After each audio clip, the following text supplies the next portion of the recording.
외제차를 고속도로에 몰고 나와서 이들이 달렸던 평균 속도는 184km라고 합니다. 평균 속도. 최고 시속 320km로 달렸다 합니다.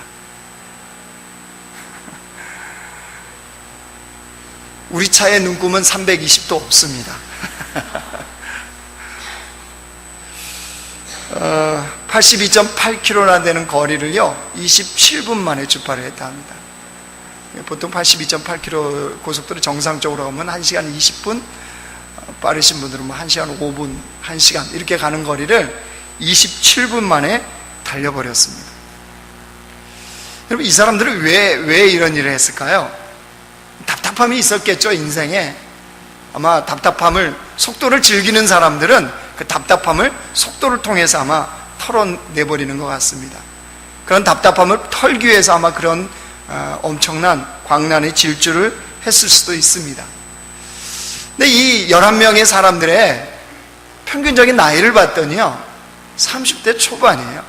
32살, 30살, 27살 이런 아주 젊은 친구들입니다. 그렇게 젊은 친구들이 이런 광란의 질주를 했을까요? 까딱 잘못하면 이건 목숨 버리는 거거든요. 근데 왜 이런 삶을 살았을까요? 아마 고급 외제차를 타고 뽐내고 싶은 마음도 아마 있었던 것 같습니다. 자랑하고 싶은 마음도 아마 있었겠죠. 그래서 이런 일들을 벌였겠죠. 근데 저는 이 모습을 보면서 우리 사회의 한 단면을 우리가 보는 것 같습니다. 우리가 살아가고 있는 세상은요 힘의 논리가 지배를 합니다. 힘 있는 것이 매력이고 힘 있는 것이 성공이라고 이야기를 합니다. 그래서 사람들은 할 수만 있다면 더 가지려고 합니다. 할 수만 있다면 더 높은 곳에 오르려고 합니다. 할 수만 있다면 자기가 가진 것들을 자랑하고 싶어 합니다. 뽐내고 싶어 합니다. 이 사람들은 고급 외제 자동차 이걸 통해서 광란의 질주를 하는 것으로 자신들을 나타내는 겁니다. 이게 힘의 논리가 지배하는 세상의 모습입니다. 세상은 충분히 그럴 수 있습니다. 그런데 그 세상 속에 우리가 살아간다는 거예요. 우리가 그 세상 속에 교회가 있습니다. 그러다 보니까 어느 순간에 교회가 우리가 세상에 물들어갑니다. 그래서 우리의 논리, 우리 가치가 어느 순간에 세상의 논리로, 세상의 가치로 작동되고 있는 것을 볼 수 있어요. 여러분, 우리 자신 한번 비춰보실래요? 예수를 잘 믿는다는 것은 세상에 드러낼 수 있는 그 자랑거리가 많은 삶입니까? 아니면 늘 십자가를 지는 삶입니까? 아니, 우리가 생각하는 예수 잘 믿는 삶은 뭐라고 생각해요? 하는 일마다 만사형통입니까? 아니면 고난과 어려움과 위기와 그래서 끝까지 십자가의 길을 가는 겁니까?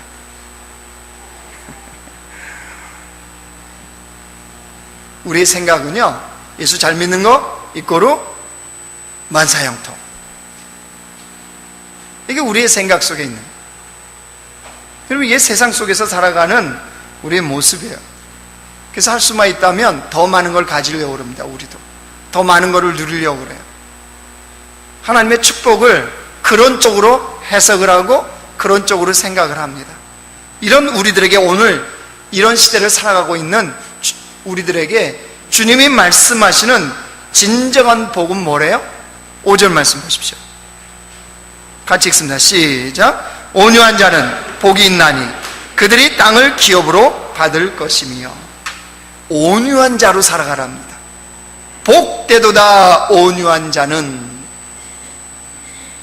주님이 말씀하시는 복된 자는 누구라고요? 온유한 자래요.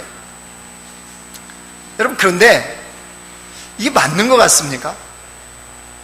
이 험악한 세상에 온유한 자로 살아가면 승리할 수 있을까요? 여러분 자녀들에게 야, 온유해야 돼. 어떤 경우에도 온유해야 돼. 그래 세상에 승리할 수 있어. 어떤 경우에도 온유해야지 네가 이 땅에서 성공할 수 있어. 여러분, 라고 이렇게 가르치고 있습니까? 아니, 이렇게 가르칠 수 있습니까? 험악한 세상, 치열한 세상, 거기에 온유한 자. 여러분, 이게 뭔가 안 어울리지 않아요? 이거는 안 될 것 같지 않습니까? 그래서 이런 생각도 들어요. 주님이 좀 뭘 모르시는 것 같다. 그 시대하고 지금은 너무 많이 차이가 나기 때문에 주님이 뭘 모르셔서 이런 말씀을 하신 건 아닐까, 이런 생각이 듭니다. 여러분, 이 치열한 세상 속에서 어떻게 온유한 것으로 승부를 하냐 말이에요. 그렇게 하면 정말 승리가 가능하냐 말이에요. 여러분, 왜 우리의 생각 속에 이런 생각이 드냐 그러면요, 이 이유 때문입니다. 우리가 생각하는 온유하고 하나님이 가르치시는, 예수님이 말씀하시는 온유하고는 차이가 있기 때문입니다. 여러분, 온유 그러면 어떤 생각이 먼저 떠오릅니까? 제가 설교를 우리가 생각하는 온유와 주님이 말씀하시는 온유는 다릅니다, 요구하고, 여러분, 주님이 말씀하신 온유와 우리가 온유하는 분명히 다릅니다. 어느 쪽에 우리의 생각은 온유에 가깝다고 생각해요? 그렇죠. 우리의 생각 속에 있는 온유는요, 어떤 상황에서도 화를 내지 않는 겁니다. 어떻게 보면 좀 연약해 보이고, 어떻게 보면 좀 우유부단해 보이는 이것을 우리는 온유라고 생각합니다. 여러분, 사전적인 의미의 온유는 뭔지 아십니까? 사전적인 의미의 온유는요, 이거예요. 성격, 태도 따위가 온화하고 부드러움. 그의 성격이나 그의 태도가 어떻다고요? 온화하고 부드러운 거, 이게 온유라는 거예요. 그러면 주님이 말씀하시는 온유도 이거냐 말이에요. 우리가 생각하고 우리가 사전적으로 알고 있는 이런 의미의 주님 말씀하시는 온유냐는 거예요. 여러분, 결코 아닙니다. 세상을 창조하신 분이 누구십니까? 세상을 지금도 다스리시는 분이 누구십니까? 그 세상 속에 우리를 두신 분이 누구십니까? 그 세상 속에서 진정으로 우리가 승리하기를 원하시는 분이 누구십니까? 그 세상 속에서 하나님의 복을 누리기를 원하시는 분이 누구십니까? 하나님이십니다.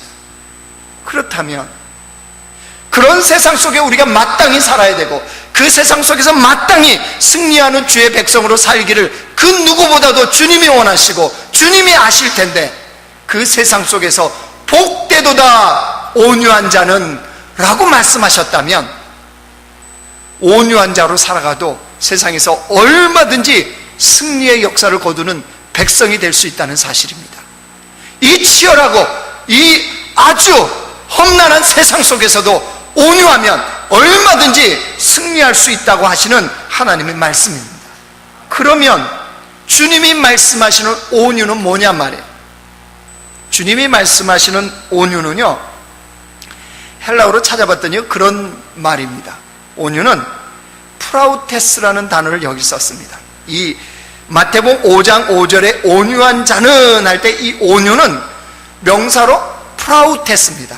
뭐라고요? 프라우테스라는 거예요. 프라우테스. 이 프라우테스는 뭐냐 그러면요, 야생동물의 성품을 일컬을 때 쓰는 단어입니다. 야생동물의 성품, 즉 뭐냐 그러면요, 이러는 거예요. 호랑이면 호랑이의 성품이 있겠죠. 동물원에 갇힌 호랑이 생각하지 마시고요, 그 야생 속에 있는 호랑이, 야생 속에 있는 사자, 야생 속에 있는 여우 생각해 보시면, 그 야생 그대로의 그 성품이 조련 사이에서 훈련되어진 상태, 그게 프라우테스입니다. 무슨 말이냐? 그렇게 훈련되었다고 해서 이 야생적인 성품이 없어지는 게 아니에요. 호랑이는요, 호랑이 그대로의 울부짖음, 아주 맹수로서 그 모습 그대로 있어요. 그런데 조련 사이에서 훈련이 돼서 통제가 가능한 그 상태, 이게 프라우테스입니다. 쉽게 말하면요, 이겁니다. 자, 야생에서 태어난 말이 강합니까? 마구간에서 태어져서 집에서 길리우진 말이 강합니까? 또 말하면 잔소리죠. 야생에서 태어났고 야생에서 자라는 야생마가 한 마리 있습니다. 그런 야생마를 조련사가 붙잡아갖고요, 훈련을 시켰어요. 그러면 이 야생마는 어떻게 달립니까? 달릴 때 굉장히 빠르게 달리죠. 야생마로서의 강함은요, 그대로 가지고 있어요. 그런데 조련사에서 훈련이 되었기 때문에 조련사에서 통제가 딱 되어집니다. 예를 들어서 전쟁이 일어나면 적으로부터 화살이 빗발치듯이 이쪽으로 날릴 거 아니에요? 집에서 길리워진 말은 그때 주인이 말에게 달리라고 때리면 그 적진을 향해서 달릴 수 있습니까? 없습니까? 집에서 길리워진 거는요, 못 달립니다. 야생마는요, 빗발치는 화살을 뜯고 적진을 향해서 달릴 수 있습니다. 또한 이 야생마는 조련사에서 훈련이 되어졌기 때문에 자기가 힘껏 달리고 싶어도 조련사가 그 고삐를 딱 붙잡는 순간 이 말은 딱 멈춥니다. 지금 무슨 말이냐 그러면요, 야생마인데 훈련에 의해서 명마로 바뀌어진 거예요. 이게 뭐냐? 프라우테스예요. 야생마의 성품 그대로, 기질 그대로를 가지고 있는데 훈련된 명마가 된 상태를 프라우테스라고 하는 겁니다. 사람은 어떤지 한번, 우리가 한번 보죠. 여러분, 모세를 한번 생각해 보십시오. 모세를 민수기에는요, 이렇게 표현합니다. 자, 보십시오. 같이 읽습니다. 시작. 이 사람 모세는 온유함이 지면의 모든 사람보다 더하더라. 여러분, 이 말에 동의할 수 있습니까? 모세가 그렇게 온유한 사람입니까? 모세의 성품이 어때요? 모세의 기질이 어떻습니까? 여러분, 모세가 바로의 왕궁에서요, 교육받고 자라날 때 바로의 딸 공주의 아들로 입양이 되어서 그가 자라나고 있을 때 그가 어떤 사람입니까? 자기 히브리 백성, 노예 백성을 이 애굽 감독관이 괴롭힌다고 한 방에 그냥 날려버렸던 사람입니다. 그 시내산에 올라가서요, 하나님이 자, 이제 하나님의 백성들이 살아갈 말씀을 주겠다 그래서 율법을 줬는데 십계명이에요. 그 십계명을 하나님이 친히 돌판을 마련하시고 주님이 친히 쓰셨어요. 모세가 쓴 게 아니에요. 하나님이 친히 돌판에 십계명을 써서 다 줬습니다. 여러분, 이 십계명의 돌판이면 이게 어떤 겁니까? 이 놀라운 돌판을 갖고요, 모세가 시내산 밑으로 내려옵니다. 내려왔더니 밑에가 가관이 아니에요. 자기가 없는 동안에 아론과 이 백성이 금송아지를 만들어 놓고요, 우상 숭배하고 있는 겁니다. 이 모습을 본 순간 우리의 모세가 어떻게 했습니까? 하나님이 친히 써주신 이 돌판, 이 십계명 돌판을 어떻게 했어요? 내던져서 깨뜨려 버립니다. 백성을 향해서요, 그걸 내던져요. 여러분, 모세의 성품이 온유해 보입니까? 광야에서요, 무리바에 물이 나지 않았어요. 물이 없었어요. 무리바라는 지역에서 백성들이 불평하기 시작합니다. 그냥 하나님이 그 모습을 보고요, 모세에게 지팡이로 반석을 가리켜서 물을 내라고 그래요. 근데 백성이 하도 불평불만하니까 모세가요, 혈기가 확 났어요. 하나님 분명히 반석에서 물을 내라 가리켜서. 근데 이 모세가 어떻게 했어요? 그 반석을 2번이나 내리칩니다. 이 물 처먹으라고는 안 그러겠죠.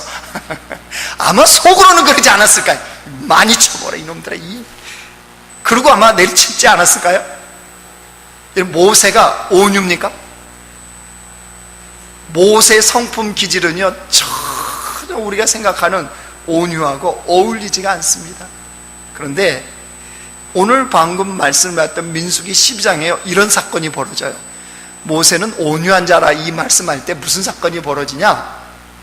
모세 형 아론하고 모세의 누이 미리암이 모세에 대해서 인신공격을 시작합니다.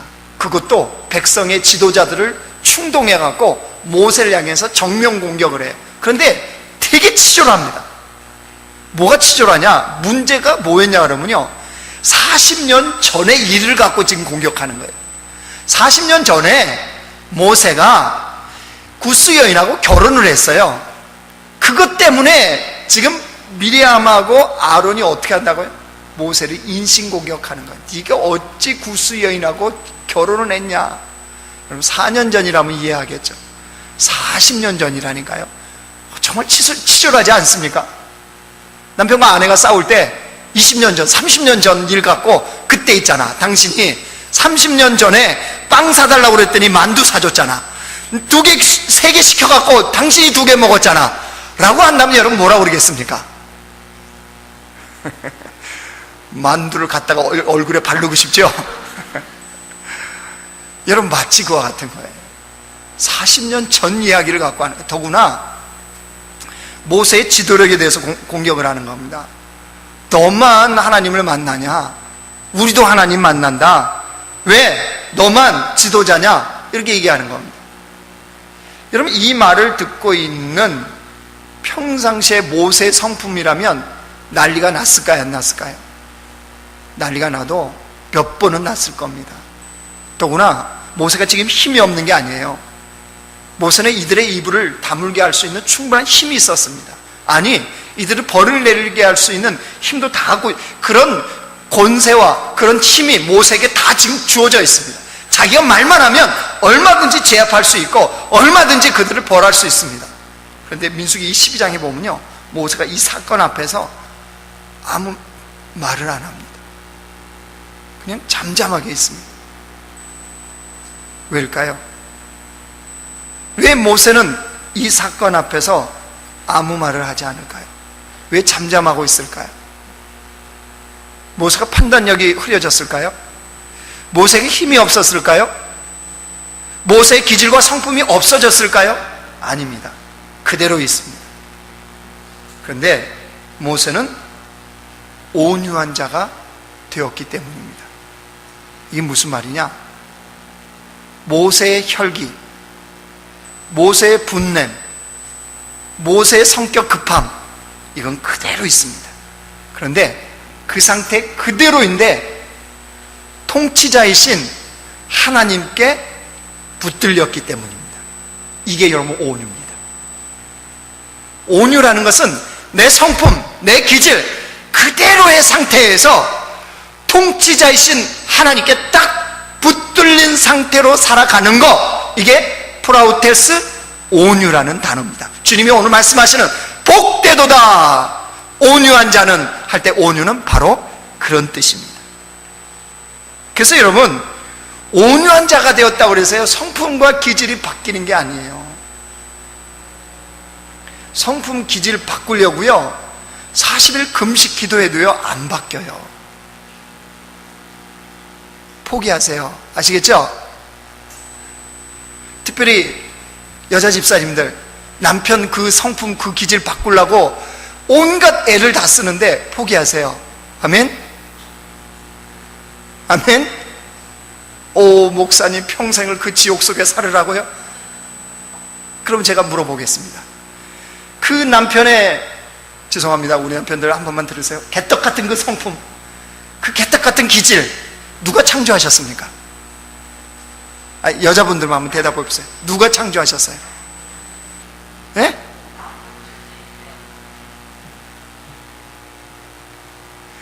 그 성품과 그 기질 누가 창조하셨어요?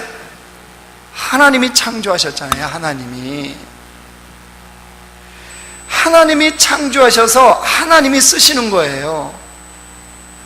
그 때문에 여러분, 성품을 바꾸려고 그러지 마세요. 기질을 바꾸려고 그러지 마세요. 하나님은요 그 성품 그대로 쓰세요. 그 기질 그대로 쓰세요. 그러니까 성품과 기질 때문에요 스트레스 받지 마세요. 나는 왜 성품이 이렇지? 나는 왜 기질이 이래? 이렇게 성질이 이렇지? 나는 왜 이렇게 못됐지? 여러분, 그것 때문에 스트레스 받지 마요. 그대로 사세요. 아멘? 암담해집니까? 대신 그 성품, 그 기질 그대로 모함된다고요? 하나님께 붙들려 있으면 돼요. 붙들려 있으면. 주님은 한 번도 우리의 성품을 바꾸라고 말씀하신 적이 없어요. 우리 기질을 바꾸라고 말씀하신 적이 없어요. 그 성품과 그 기질이 하나님의 손에, 우리 통치자이신 하나님의 손에 딱 붙들리기만 하면 우리가 볼 때 정말 못됐고 우리가 볼 때 정말 바뀌었으면 하는 그 성품이 그대로 하나님 앞에 장점으로 쓰임받는다는 거예요. 그럼 바울도 보세요. 바울도 그 성품 그대로 주님 바꾸셨어요? 아니요, 그대로 쓰세요. 베드로 어때요? 베드로 그대로예요. 하나님 바꾸지 않으세요. 근데 주님 손에 딱 붙들리니까 그 성품이 주님 앞에 쓰임받는데 놀라운 장점으로 쓰임받는 거예요.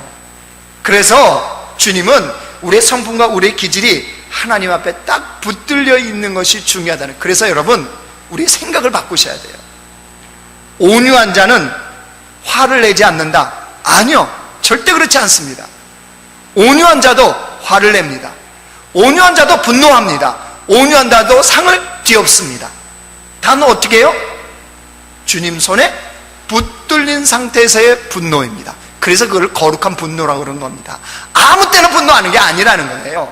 제대로 분노해야 될 때 분노하는 거예요. 아무 때나 상을 엎는 게 아니에요. 예수님이 아무 때나 상을 엎으셨습니까? 성전에 들어가서 비둘기 팔고 돈 바꾸는, 그것을 완전히 하나님의 집을 기도하는 집이 아니라 매매하는 난장판, 시장판으로 만들었을 때 상을 뒤엎지 아무 데나 엎는 게 아니라는 거예요. 그게 무슨 말이에요? 붙들린 상태에 있을 때에 여러분, 그것이 바로 온유라는 거예요. 자, 우리 옆에 사람한테 한번 선포합시다. 나 그대로 살 거예요. 시작. 오늘 집에 가서 얘기하세요. 서로. 내 성품, 내 성질 바꾸려고 그러지 마. 그대로 살 거야. 당신이 포기하는 게 빨라. 뭐 해야 돼요? 이제는 하나님이 그 성품을 붙잡아 달라고. 하나님이 그 성품이 하나님께 딱 붙들리도록 기도하시면 돼요. 그러면요, 놀라운 장점으로 쓰임받아요. 여러분, 그러면 이렇게 우리가 하나님의 손에 붙들린 온유한 자가 되면 하나님이 어떤 복을 주신다고 그랬습니까? 5절 다시 보십시오. 같이 읽습니다. 시작. 온유한 자는 복이 있나니 그들이 땅을 기업으로 받을 것이며. 뭘 주신대요? 되게 좋죠? 왜요? 땅 주니까. 한국 사람들이 좋아하는 성경 구절 중에 하나랍니다. 온유한 자는 복이 있나니 그들이 땅을 기업으로 받을 것이며. 그래서 이 구절을 되게 좋아한답니다. 여러분, 온유하면 하나님 손에 붙들려 있으면 땅 주실까요? 예? 땅 받으셨어요?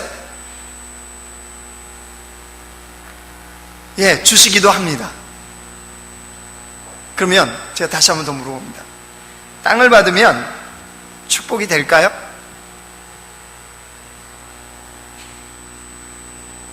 대답이 없다는 건 땅을 받아본 적도 없고 땅에 대해 생각도 안 해보셨고,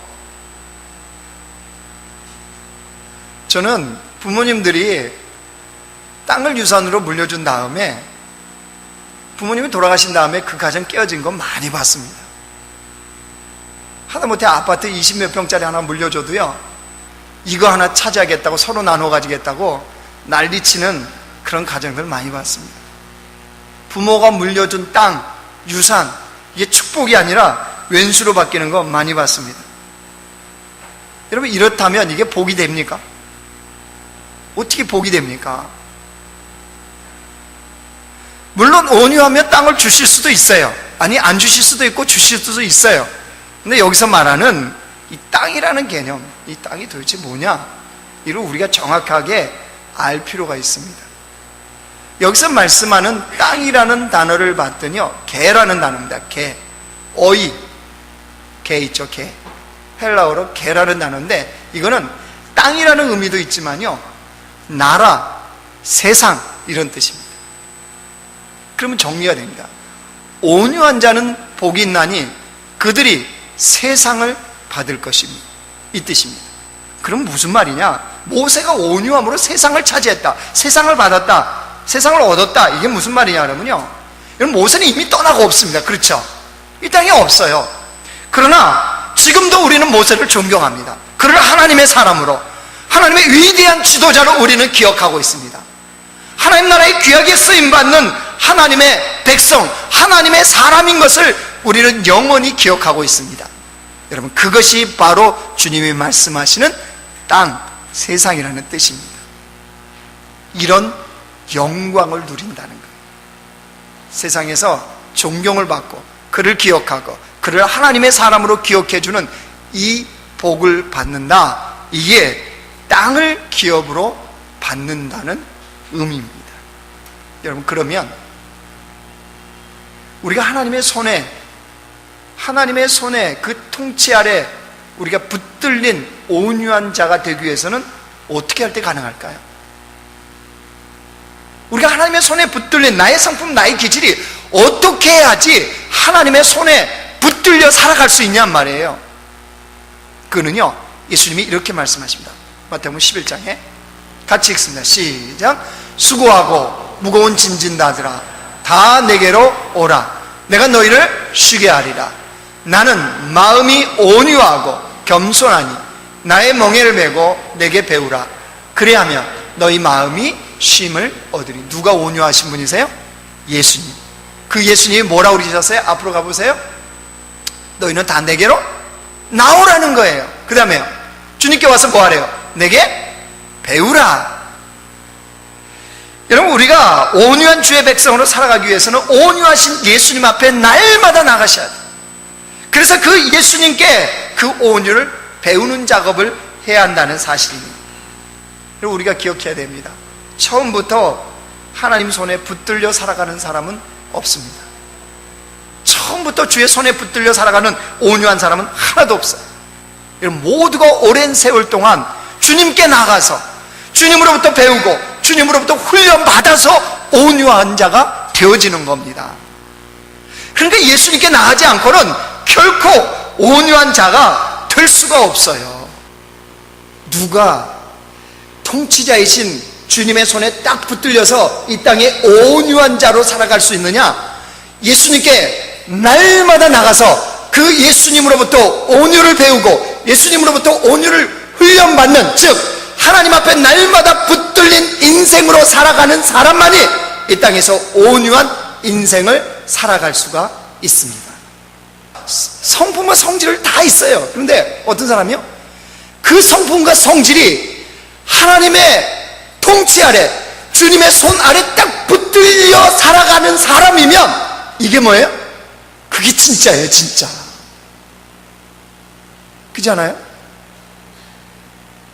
여러분, 저 같은 이런 까칠한 사람도 주님께 딱 붙들리니까 여기 서 있잖아요.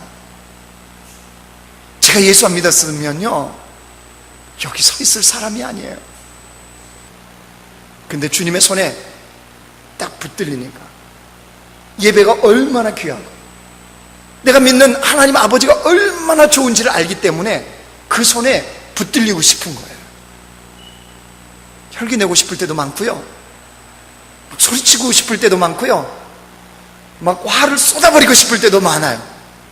근데 저의 성품도 그래요. 근데 그러고 싶은데 그때 주님이요, 예수님 앞에 나가면 주님 말씀하세요. 야, 너는 어떤데? 너는 네 자신은 좀 어떤데? 네가 이 사람이 이렇고 저 사람이 저렇고 하는 너의 기준이잖아. 그거는 그렇잖아요? 내 기준이지 이게 하나님의 기준이에요? 주님은 또 주님 앞에 가면 한술 더 뜨세요. 주님이 이렇게 말씀하세요. 야, 너 그렇게 밉냐 그 사람? 그런데 있잖아, 내가 그 사람 위해서 죽어줬다. 이쯤 되면요, 이제 뚜껑 열리면서요, 이제 항복해, 항복. 그 사람도 주님이 너무나 사랑하고 너무나 귀해서 십자가 져줬대요. 네가 교만하고 너처럼 네가 잘난 척하는 너를 위해서도 내가 죽어줬지만, 네가 그렇게 생각하는 그 사람을 위해서도 내가 십자가를 졌고, 그 사람을 구원하기 위해서 내가 이 땅에 하늘을 두고 이 땅에 온 내가 예수란다. 주님이 말씀하시는 순간 저는요, 저의 성품, 저의 기질, 저의 판단, 이것이 주님 앞에 딱 붙들릴 수밖에 없어요. 여러분, 말씀을 정리하겠습니다. 우리는 이 땅에 근사한 인생들로 살아가야 돼요. 맞죠? 우리 근사한 그리스도인들이잖아요. 그렇다면 세상 속에서 근사한 그리스도인으로 살아가자고요. 세상이 비록 치열해도, 세상이 좀 험난해도, 세상이 힘의 논리로 우리에게 다가와도 우리 세상 속에서 근사한 그리스도인들로 우리는 살아가기로 어떻게 해요? 하나님 손에 붙들리면 돼요.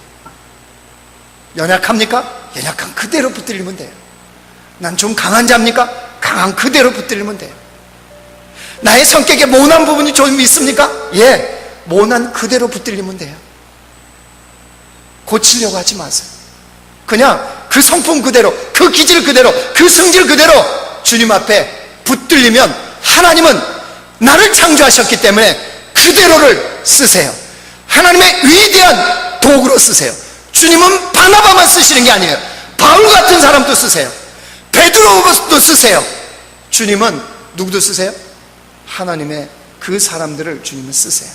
이 성품 저 성품 다 쓰세요. 비릿 같은 집사도 주님은 쓰세요. 그렇기 때문에 여러분 그 손에 붙들리는 것이 우리에게는 중요해요. 어떻게 해요? 그렇기 때문에 날마다 예수님께 나가서 주님으로부터 온유함을 배우고 주님으로부터 온유함을 훈련받을 때 우리는 주님 안에서 온전한 온유함이 나오는 그런 백성들이 되어줄 수 있습니다. 여러분 우리 그런 백성으로 이 땅에 승리하기를 주님의 이름으로 축원합니다. 하나님 아버지, 우리의 삶의 이유가 되시고 우리의 삶의 목적이 되시며 우리의 속한 그 주님 앞에 우리가 온전히 나가 주님으로부터 배우며 주님으로부터 훈련되어서 하나님 손에 붙들린 인생들 되게 하여 주시옵소서. 그래서 하나님께서 말씀하시는 복되도다 온유한 자는, 이 말씀이 바로 우리의 말씀이요 우리의 가정에 우리의 삶의 터전에 임한 여호와의 축복의 말씀이 되게 하여 주시옵소서. 하나님의 놀라운 은혜가 우리 공동체 우리의 삶에 온전히 임하기를 원하옵고 예수님의 이름으로 기도드리옵나이다. 아멘.